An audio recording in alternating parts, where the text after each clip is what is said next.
Hello, good morning, good afternoon, good evening, wherever you are. We're here for our civil service exams review on behalf of the Exams Pro Masterclass. We would like to thank you for joining us. Now we've got a numerical ability problem here. A school has 600 students. If 35% are boys, how many boys are there? A, 190, B, 200, C, 210, D, 220. Alright, dapat po mabilis lang po tayo sa pag-compute dito. Hindi natin kailangan magsulat o calculator kasi bawal po doon. No? Hindi na kailangan natin mag-compute sa ballpen at papel. No? Konti lang pong calculation sa isip natin, dapat alam na natin yung sagot. Okay? So this will aid mentally on how to compute percentage problems. Okay? So pwede natin siyang i-compute by 25%, no? And 10%. Alam natin yung dalawang yan, 35% yan. Okay? So, imumultiply natin yan sa 600. We know that 25% is 1/4 or 0.25 in decimal terms. Kasi ang percent, hindi mo siya pwedeng ilagay sa equation o sa pag-compute. Kailangan maging fraction siya o maging decimal. So, what is 1/4 of 600?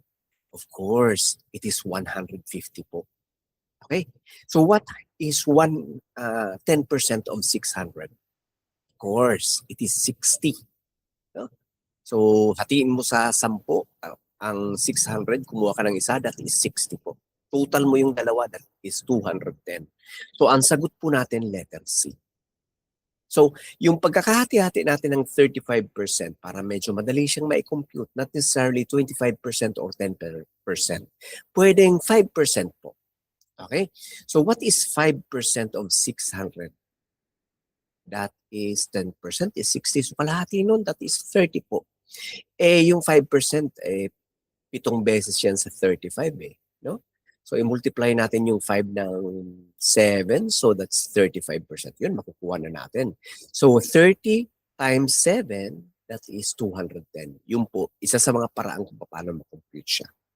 Another way, pwedeng 30%, that is 180 plus yung tira po, which is 5%. That is 30 po. Total is 210. Ganun lang po medyo. Pagka tungkol sa percentage of a certain number, ganun po. I-divide lang natin. I-breakdown natin sa mas maliliit na kabisado natin. Pag i-compute kasi siya ng direkta, 600 times, that's the decimal equivalent of 35. That's 0.35. Medyo pwedeng tumagal po siya. Okay, prone siya sa error. Unlike kung dito, i-breakdown natin mas madali po. That's all for today. Hopefully po makatulong. We can see you in the next video.